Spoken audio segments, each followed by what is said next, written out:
جی محکمے میں ہمارے جو نئے اس وقت وفاقی وزراء اور وزراء مملکت جو شامل ہوئے ہیں کیبنٹ میں، ان کے محکمے انشاءاللہ جو پورٹ فولیوز جنہیں کہتے ہیں وہ آج یا میکسیمم کل تک انشاءاللہ الاٹ کر دیے جائیں گے اور وہ پھر اپنے متعلقہ محکموں میں کام شروع کر دیں گے.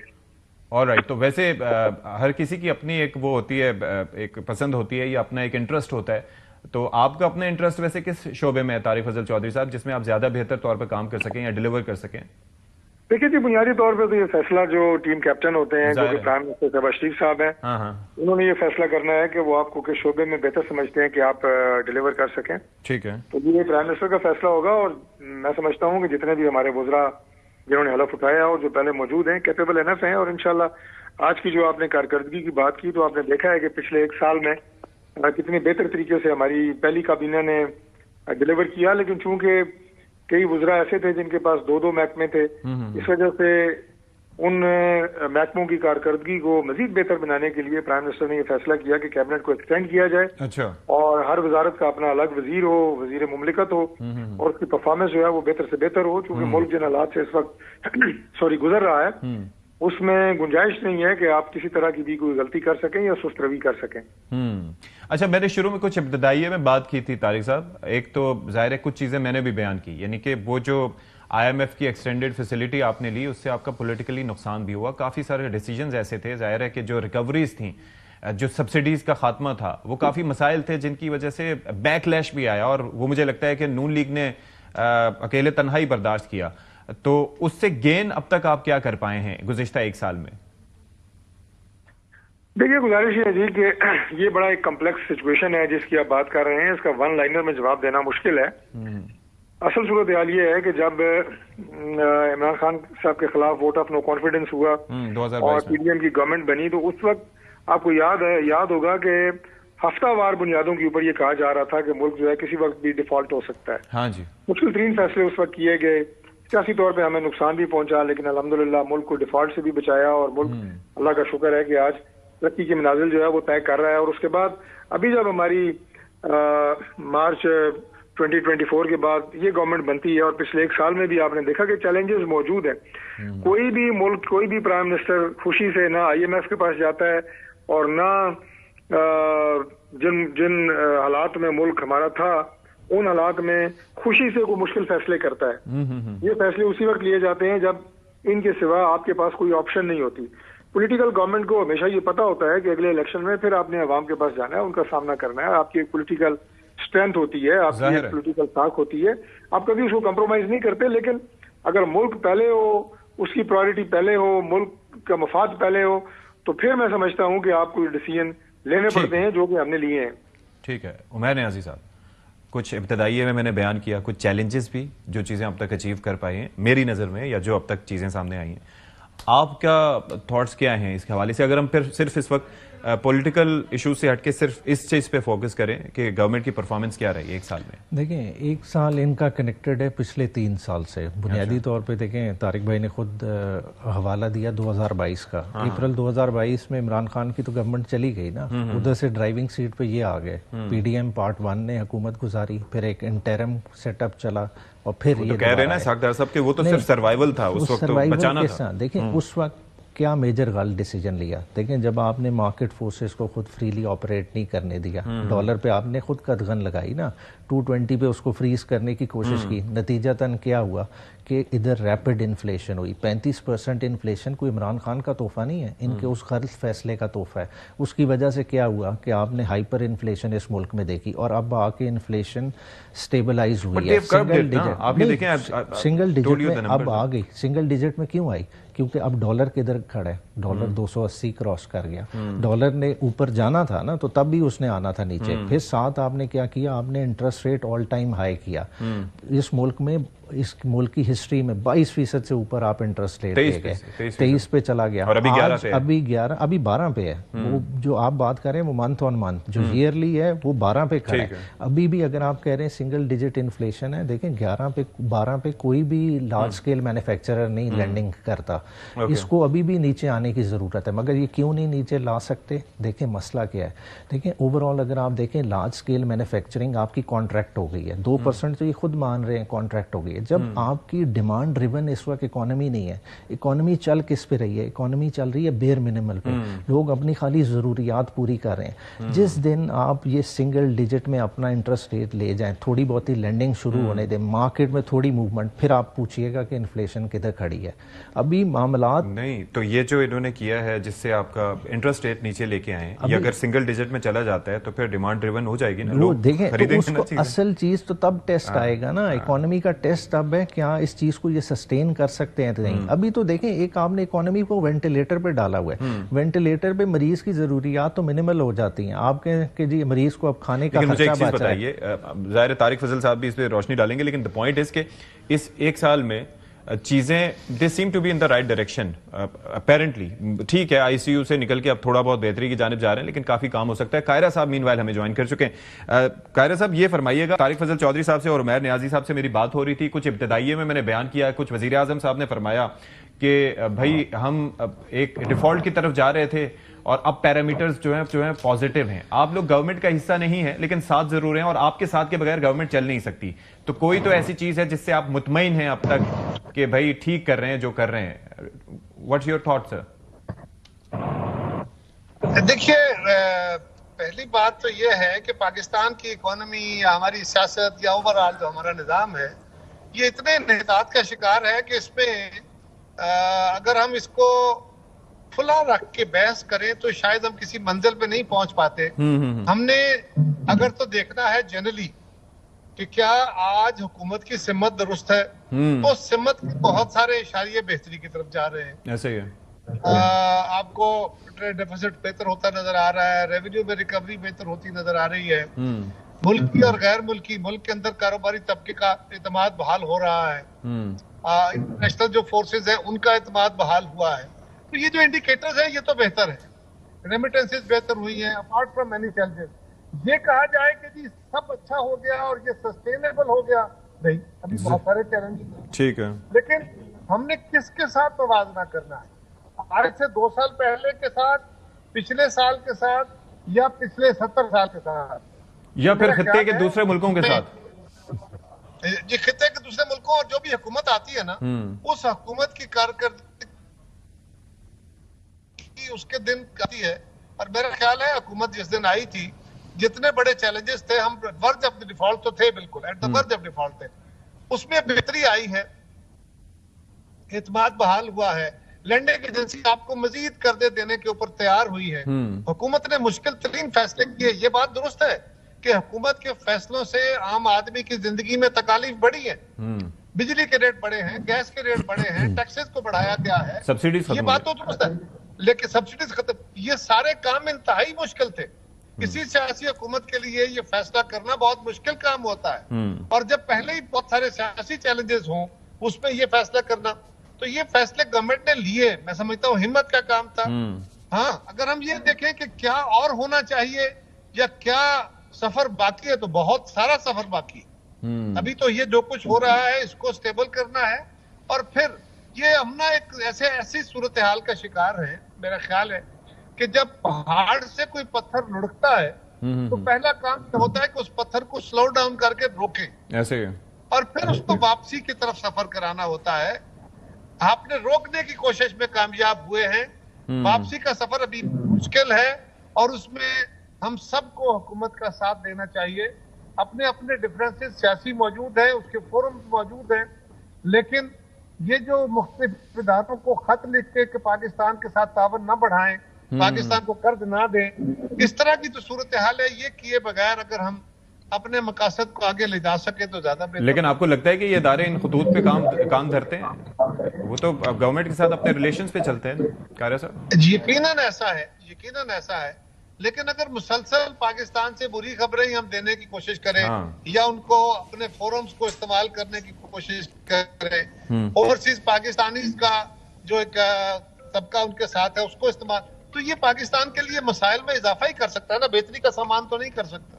ٹھیک ہے. طارق فضل چودھری صاحب, اس وقت اگر وزیر اعظم صاحب نے بھی آج گفتگو کی اور انہوں نے کافی ساری بات کی, انہوں نے سیاسی اعتبار سے بھی گفتگو کی, انہوں نے معاشی اعتبار سے بھی بات کی, وہ کہتے ہیں کہ گزشتہ 1 سال ہمارا گزر چکا ہے, اس میں کوئی اسکینڈل سامنے نہیں آیا. یہ بڑی پازیٹیو چیز ہے. لیکن اس میں تمام تر معیشت کی بہتری کے باوجود انہوں نے کنزیومر پرائس انڈیکس کی بات کی, عوام کی حالت زندگی بہتر بنانے کی بات کی, لیکن کچھ چیزیں ادارہ شماریات کے مطابق جو میرے سامنے موجود ہیں, یعنی کہ آپ یہ دیکھیے کہ جو اسٹیٹسٹکس ہیں اس کے مطابق ایک سال میں صحت کا شعبہ آپ کا 15.45% مہنگا ہوا, دوائیں 16.53% مہنگی ہوئیں, میڈیکل ٹیسٹ 15.48%, اسپتال کی سروسز 13.12%, یعنی کہ آپ یہ دیکھیں تعلیم کا شعبہ 7.04% مہنگا ہوا. اچھا, یہ حوالہ دینے کی بات یہ ہے کہ دو شعبے ایسے ہیں, ایک تو صحت اور ایک ایجوکیشن, جن میں یہ پرومس کیا گیا تھا کہ جی ڈی پی کے اکارڈنگلی دنیا بھر میں جو مہذب ملک ہوتے ہیں یا ترقی یافتہ ملک ہوتے ہیں یا جو ملک ترقی کی جانب جا رہے ہوتے ہیں, ان دو شعبوں پر اپنی اسپینڈنگز کو بہتر بناتے ہیں. ہمارے یہاں اس بارے میں کیا سوچا گیا ایک سال مکمل ہونے پہ؟ دیکھیے گزارش ہے جی کہ آج ابھی جو کیبنٹ میٹنگ ہے جس کی پہلی دفعہ شاید پاکستان کی تاریخ میں لائیو جو ہے وہ کوریج ابھی دیکھی ہے پوری ہماری قوم نے, جی, اور اس میں ہمارے جتنے بھی شعبہ جات ہیں ان کی تفصیلی کارکردگی ود کمپیریزن پچھلی گورنمنٹ میں کیا تھا, ہماری گورنمنٹ میں کیا ہوا ہے, بیچ میں پی ڈی ایم کی گورنمنٹ میں کیا ہوا ہے, اور خاص طور پہ پچھلے ایک سال میں پوری قوم نے دیکھا ہے کہ ہمارے ایک وزیر نے آ کے پریزنٹیشن دی ہے باقاعدہ کیبنٹ کو, اور وہ پریزنٹیشن صرف کیبنٹ کو نہیں دی بلکہ پورے پاکستان کو دی ہے, پاکستان کی عوام کو دی ہے کہ ہم نے ایک سال کے اندر پاکستان کو کہاں سے کہاں پہنچایا ہے.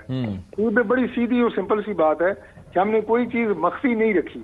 یہ شعبوں کی آپ بات کر رہے ہیں, بشمول ان کے باقی جتنے بھی اور شعبے تھے, آئی ٹی سیکٹر ہے, ہماری زراعت ہے, ہمارے ڈیفینس ہے, ہماری انٹیریئر کی اینٹی اسمگلنگ ہے, ہماری بہت ساری اور چیزیں ہیں, یعنی پاور ڈویژن ہے اس نے اپنا بتایا, فائنانس نے اپنا بتایا, سب نے بتایا, پوری قوم نے دیکھا کہ لائیو کوریج کے ذریعے کہ ہم نے کون کون سے اہداف اور ٹارگٹ حاصل کیے ہیں, اور دنیا کے جو پیشتر ممالک پاکستان میں اپنی انٹرنیشنل آرگنائزیشنز کے ذریعے سروے کرتے ہیں اور ہمارے انڈیکیٹرز کا جائزہ لیتے ہیں, پاکستان کی معیشت کو دیکھتے ہیں, پاکستان کے اندر اسٹیبلٹی کے انڈیکیٹرز کا موازنہ کرتے ہیں, ان سب نے یہ بھی دیکھا ہوگا آپ نے, وہ بتایا ہمارے فائنانس منسٹر نے, ان سب نے تعریف کی ہے کہ پاکستان جو ہے وہ بہت تیزی سے آگے بڑھ رہا ہے اور بہت زیادہ ترقی ہوئی ہے. باقی میں آپ براہ راست سوال کی طرف آتا ہوں. جی پلیز. یہ تو تھا سارا وہ جو آج کی کارروائی تھی اس کے حوالے سے, لیکن اسپیسیفکلی میں آپ کو یہ بتاؤں کہ جتنے اکنامک انڈیکیٹرز بہتر ہوئے ہیں اللہ تعالیٰ کے فضل سے ایک سال میں, ان کے تمام تر اثرات عام پبلک تک پہنچنے میں ابھی مزید شاید تھوڑا میں وقت لگے. یہ ایک حقیقت ہے کہ جو جن قیمتوں کا آپ نے ذکر کیا, میں تھوڑا اور آگے چلا جاتا ہوں, آٹا, چینی, دال, یہ ساری قیمتیں, روزمرہ اشیاء کی جو قیمتیں ہیں انہیں کنٹرول کرنا ایک تو ان اکنامک انڈیکیٹرز کے ذریعے, اور دوسرا ایڈمنسٹریٹو میئرز کے ذریعے پٹرول کی قیمتیں کم ہونا, بجلی کی قیمتیں کم ہونا, یہ سارے وہ ہمارے ٹارگٹس ہیں جو انشاءاللہ بہت جلد آپ دیکھیں گے کہ ان کے اثرات بھی عوام تک پہنچتے ہوئے آپ کو نظر آئیں گے. عمیر صاحب, یہ جو دو شعبے جن کا میں نے تذکرہ کیا, دنیا بھر میں ان میں انویسٹ کیا جاتا ہے, پاکستان میں ہمیشہ سوال اٹھایا جاتا ہے کہ اس کی جانب اتنی توجہ نہیں ہے. حالانکہ تعلیم کے حوالے سے آپ کا آئین کہتا ہے کہ جی 5 سے لے کے 15 یا 16 سال تک کی عمر کے بچے کو ریاست کی ذمہ داری ہے تعلیم فراہم کرنا, لیکن ہم دیکھیں کہ ملینز کی تعداد میں بچے ہیں جو اسکول سے بھی باہر ہیں. پھر اس شعبے میں انویسٹمنٹ ہونی چاہیے, گورنمنٹ کو بجٹ میں جی ڈی پی کے لحاظ سے زیادہ پیسے رکھنے چاہیے. آپ کو لگتا ہے کہ اس پہ کام ہوگا جس طریقے سے طارق صاحب کہہ رہے ہیں؟ دیکھیں, کام تو اس پہ بہت ہوا تھا, اس کام کو ابینڈن کر دیا گیا. اچھا. اگر دیکھیں, اگر سیاست کی نظر نہ کرتے ہیلتھ کارڈ کو, اگر ہیلتھ کارڈ کے اسٹیٹسٹکس اٹھا لیں, پاکستان میں کولڈ سرجریز کا تصور ہی ختم ہو گیا تھا. کولڈ سرجریز کدھر چل رہا ہے؟ دیکھیں نا, کے پی کے گورنمنٹ چلا رہی ہے, پنجاب نہیں چلا رہی, آپ کے کدھر آپریشنز ہو رہے ہیں؟ بات ہے آپریشنز پہلے ڈیفر کر دیے جاتے تھے, جو لوگ افورڈ نہیں کرتے تھے, کسی کو 4 مہینے کی ٹائم لائن دے دی جاتی تھی, کسی کو 8 مہینے کی, ان کو کولڈ سرجریز کہتے تھے. جب ہیلتھ کارڈ ایک عام بندے کے ہاتھ میں آیا, لوگوں کی سرجریز ہوئیں, وہ پورا بیک لاگ ختم ہو گیا. آج کیا مسئلہ ہے؟ تو ہیلتھ کارڈ انیشیٹو کس کا تھا؟ ہیلتھ کارڈ ہماری گورنمنٹ کا تھا. پائلٹ پروجیکٹ قمر زمان قائرہ صاحب بتائیں گے, ان کا تھا. قمر صاحب, am I wrong sir? National scale پہ لے جانے کی بات ہو رہی ہے. میری صاحب بات کر لیں, میں کرتا ہوں. دیکھیں ہم نے کیا اور اس چیز کا ہم نے آپ کو ریزلٹ کر کے دکھایا. آج اس گورنمنٹ کی کمٹمنٹ ہوتی ہے اس کو کنٹینیو کرتے. دیکھیں خالی وینز پہ موبائل ہاسپٹل کے سٹیکر لگانے سے ہیلتھ کی سروسز نہیں مل جاتی. آج مسئلہ کیا ہے, آپ کہہ دیں انفلیشن کم ہو گئی ہے, 2 سال 3 سالوں کا ڈیٹا اٹھائیں, کیا عوام کی قوت خرید بڑھی ہے؟ اگر آج بھی اگر 4-5% ہے تو 3 سال پہلے والی تنخواہ میں 35% ایک سال کی انفلیشن, اگلے سال کی 20% کی, تیسرے سال کی 5% کی, تو میری تنخواہ تو وہ جو 100 روپے تھی وہ تو 60 روپے بھی نہیں رہے گی. ٹھیک ہے, تو میں کس طرح سے ان چیزوں کو افورڈ کروں گا؟ ہیلتھ تو دور کی بات, ایجوکیشن دور کی بات, آج روٹی کے لالے پڑے ہیں. دیکھیں IMF کے کہنے پہ آپ نے سب سے زیادہ کس چیز کو ہٹ کیا؟ آپ نے ایگریکلچر سیکٹر کو ہٹ کیا جو 6% پہ گروتھ کر رہا تھا. آج آپ کی غلط پالیسی جس پہ آپ نے ابھی انکوائری کیا یوکرین کی ویٹ کی وجہ سے, پچھلے سال بمپر کراپ تھی, 32.5 ملین میٹرک ٹن آپ کی اپنی تھی کراپ, آج وہ شرنک ہو کے 28 ملین میٹرک ٹن کی پروجیکشن ہے. اور اس پروجیکشن کی وجہ سے کیا ہوا ہے کہ اسی ایک مہینے میں مارکیٹ میں 6,000 کی گندم آج اسلام آباد میں 8,000 روپے کی بک رہی ہے بوری.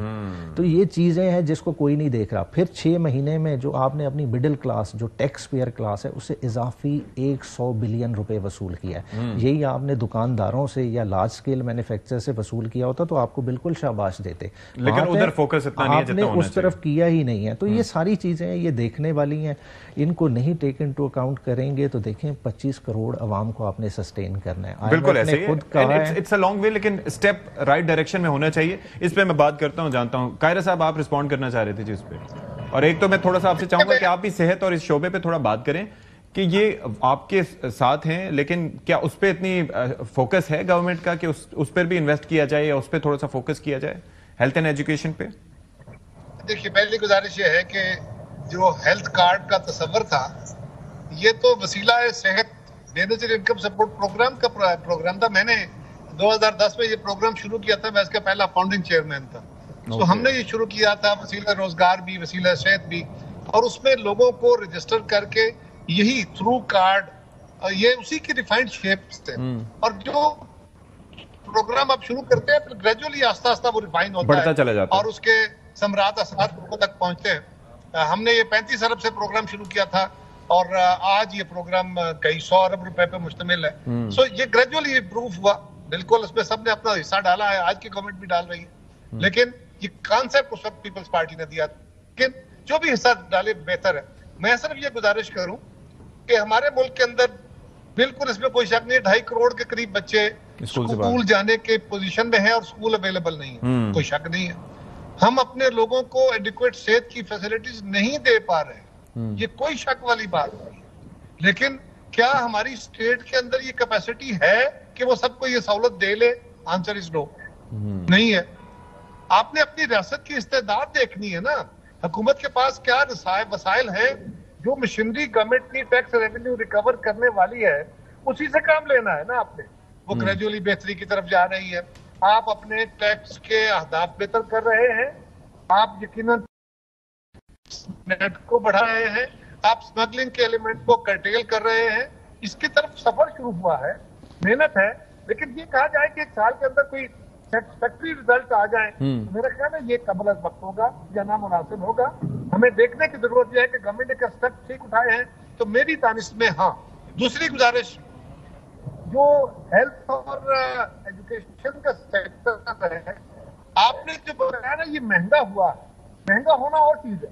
گورنمنٹ نے اس پہ ایکسپینڈیچر کتنا کیا ہے, تو اگر آپ اس میں صوبائی حکومتوں کو ان کے ایکسپینڈیچر دیکھیں, یہ تو ہمارے پاس فیڈرل بجٹ کے آغاز ہے, جو صوبائی حکومتیں ان کے اپنے بجٹ ہوتے ہیں, اور بہتر کام میجر کام یہ صوبوں کا ہی ایوالو سبجیکٹ ہے, اور یہ دونوں کام صوبے کرتے ہیں. ہمارے صوبوں کا بڑا سیکٹر جو ہے وہ ہے بھی ہیلتھ اور ایجوکیشن.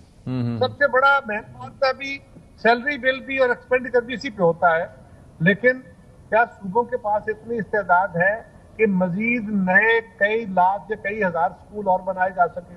فوری طور پہ تنخواہوں میں کمی ہو گئی, بالکل مہنگائی ہوئی ہے, مہنگائی بڑھنے کی ریشو کم ہو گئی ہے, مہنگائی تو کم نہیں ہوئی, مہنگائی کم نہیں ہوئی.